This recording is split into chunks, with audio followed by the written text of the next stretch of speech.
Hey, this is Summer from Mommy Points, and we are going to show you everything you need to know about the brand new Park Hyatt on the beautiful island of St. Kitts.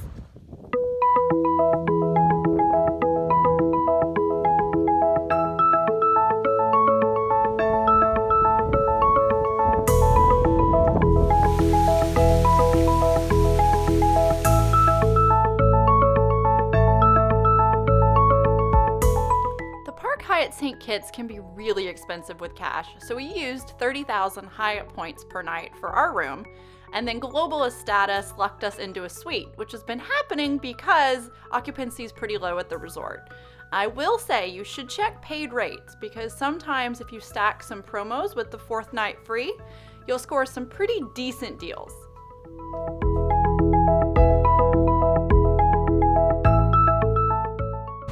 Flights to St. Kitts are pretty expensive, but the good news is saver availability to St. Kitts is actually really good.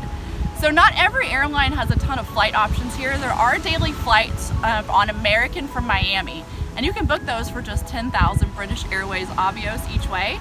American also flies through Charlotte one day a week. Delta goes through Atlanta a few times a week, and you come from the New York area, I think once a week. And you can also get here from Puerto Rico. There's a few options, but I would start with American miles or Delta miles going through somewhere on the East Coast.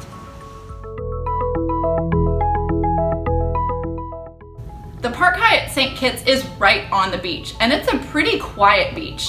Some of the rooms are maybe 50, 100 feet from the edge of the water. If you don't love this beach, because it's not necessarily like the postcard perfect Caribbean beach, if you walk right around the point from the hotel, you'll find a beach that does have the kind of Caribbean blue waters and a lot of chairs, but cruise ships also bring their people there, so it'll be personal preference as to which beach you like better, but you will have two options. The Park Hyatt St. Kitts has two main pool areas. First, there is the large zero-entry infinity pool that I'm sitting in front of, and this is for kids, families, adults. It's also deep enough to swim laps in. There's a really cool feature that part of it is super shallow for kids with a slightly deeper inset in that area. It's perfect for playing with your family. The second pool area is up top, and it's for adults only. It has some beautiful columns, and again, it's an infinity edge pool looking out to the ocean. On our visit, the pools were a little chilly. You can get in them, but it makes you kind of cold at first. But they say within 6 months, one of their big capital improvement projects will be heating the pools, so that will make them perfect year-round.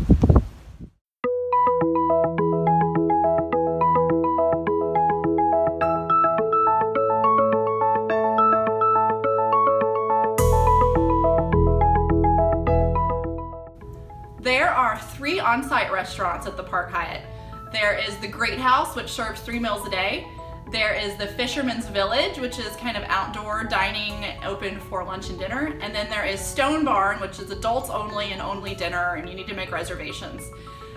So the good news is the food is all decent to really good that we tried.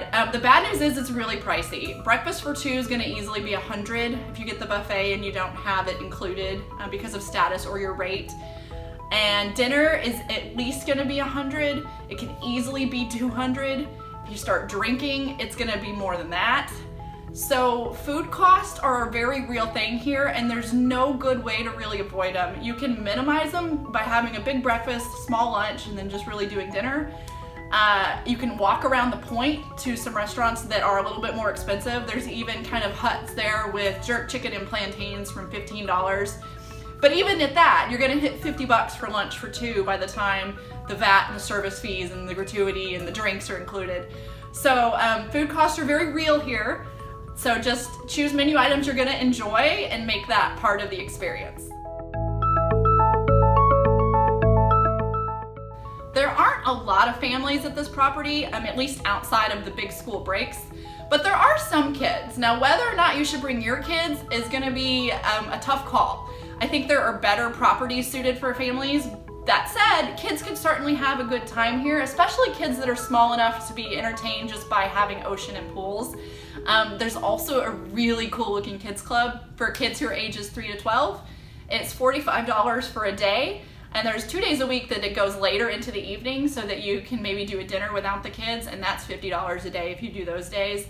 But the kids club itself has a great indoor area, has a nap room, has a TV room, it has so many cool toys, it has an amphitheater, rock climbing wall. So we didn't have our kids on this trip, but if I ever brought them in the future, I know they would love that kids club.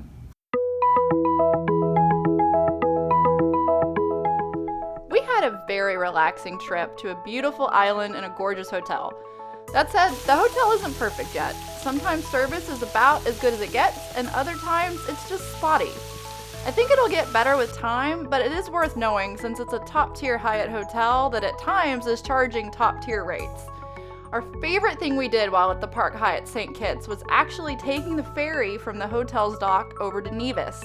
It was $30 each way per person, but on Nevis we loved the laid-back atmosphere, had a great casual meal at Sunshine's, and we're really glad we didn't miss the chance to hop over there and see yet another beautiful spot. I think the Park Hyatt St. Kitts is worth a visit if you want to spend a few days in a lovely surroundings, and you're okay that some things aren't running perfectly quite yet. We hope to go there again in the future.